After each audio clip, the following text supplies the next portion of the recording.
Bueno, continuamos conversando con el ministro de Educación, Elías Agua, dirigente del PSUV. Por ahí me llamó mi profesora del Fray Pedro de Ágreda, la profesora Yolanda Salón. Le mando mucho cariño.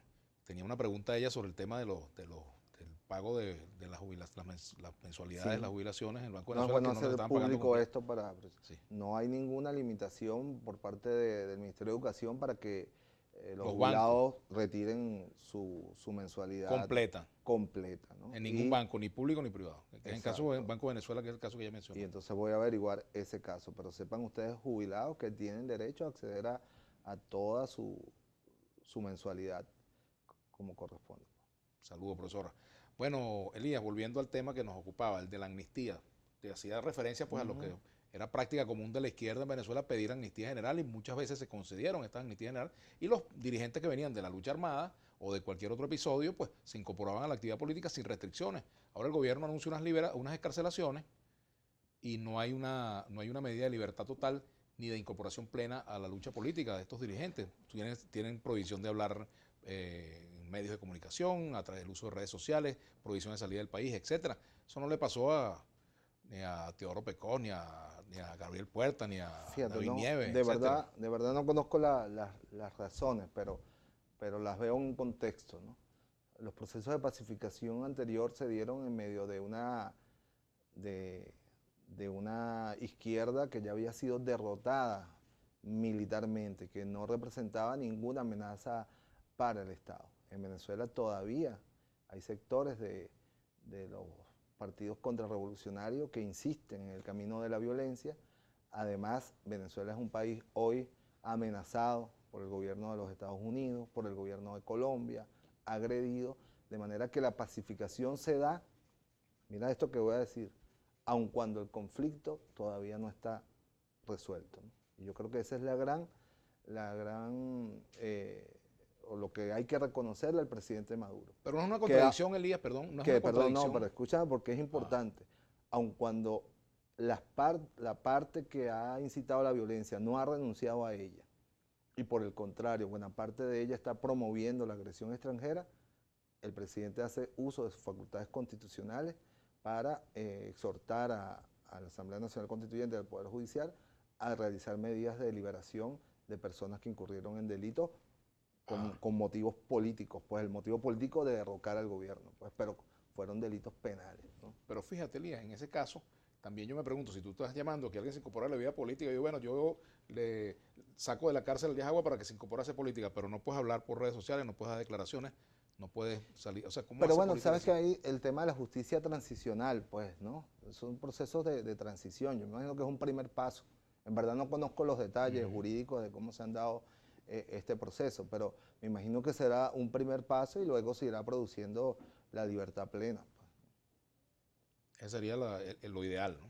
Debería ser, pues, sí, un proceso de pacificación donde todos vamos a entrar en el juego político, donde nadie va a hacer uso de la violencia, ni va a intentar derrocar al gobierno por otra vía que no sean las vías electorales. Bueno, perfectamente deberíamos volver a una normalidad donde todo el mundo pueda ejercer políticamente sus derechos.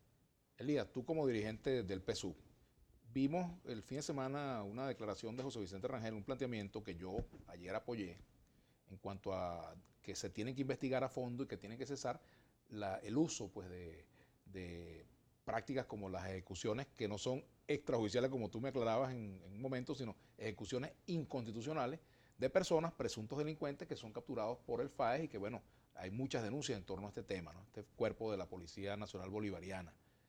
¿Por qué estas cosas están ocurriendo y qué se va a hacer para detenerlas? Bueno, yo creo que primero tiene que, desde el gobierno nacional y desde la creación de la Constitución bolivariana, intentamos frenar lo que fue una vieja práctica policial, ¿no? Que era el ajusticiamiento de personas, ¿no? Al margen de la ley, al margen de la Constitución.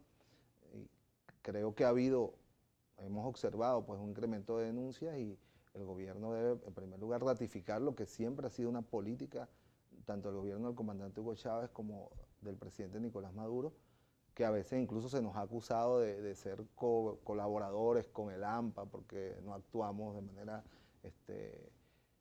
fuerte o represiva como era la costumbre de insistir en este tema, tomar los correctivos en los casos que hubiese desviaciones, y a la Fiscalía General de la República le toca actuar, bueno, en función de aquellos casos donde haya indicios, pues, de violación de derechos humanos. No podemos volver a los tiempos, pues, de la Policía Metropolitana y las racias en las comunidades, en los barrios. Se debe garantizar la seguridad ciudadana.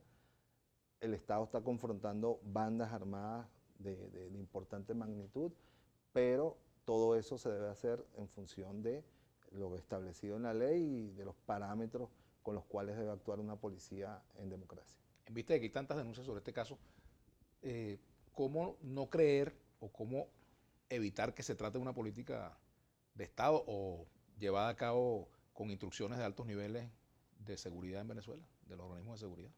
Porque ni en el Consejo de Ministros, y doy constancia, ni el presidente Nicolás Maduro, ni la dirección del partido nunca ha planteado una política de ese tipo que sería contraria a lo que nosotros siempre hemos defendido como política de seguridad ciudadana, ¿no?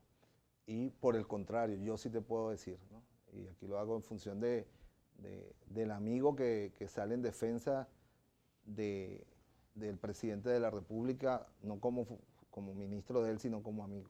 Lo he visto dando instrucciones, tanto en los casos de violencia criminal como en los casos cuando hubo los intentos de derrocamiento, de estricto cumplimiento de la Constitución y apego a la normativa policial que nosotros mismos creamos con la Ley de Policía Nacional, que corrigió todos esos abusos y excesos, prohibió, pues, más bien, todos los abusos y excesos, ¿no? Bueno, ojalá que con este alerta José Vicente Rangel Correcto. veamos resultados, ¿no? Porque la política se mide por resultados, Elías.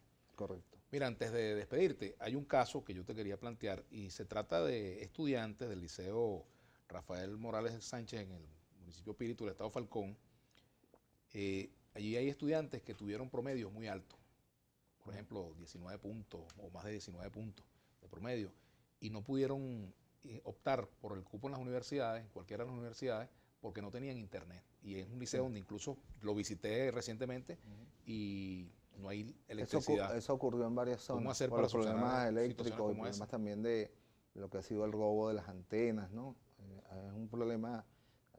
Yo estoy trabajando con el Ministerio de Educación Universitaria precisamente para atender poblaciones como esas, liceos o poblaciones incluso enteras que no pudieron acceder al sistema de registro de acceso a las universidades, ¿no? Que es una cosa maravillosa.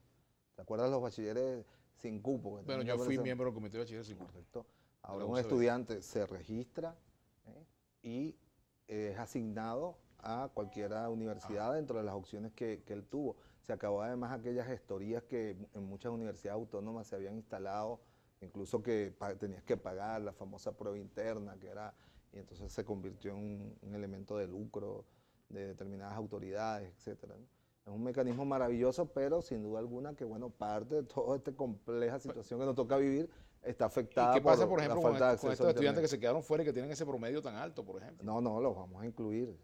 Tomo nota, pero lo que te quiero decir Yo te que voy a pasar particularmente más allá de ese caso individual, sabemos que hubo instituciones educativas, poblaciones que no tienen ahorita acceso a internet por el robo de las antenas, por los problemas eléctricos, etcétera, que vamos a abordarlas de manera especial.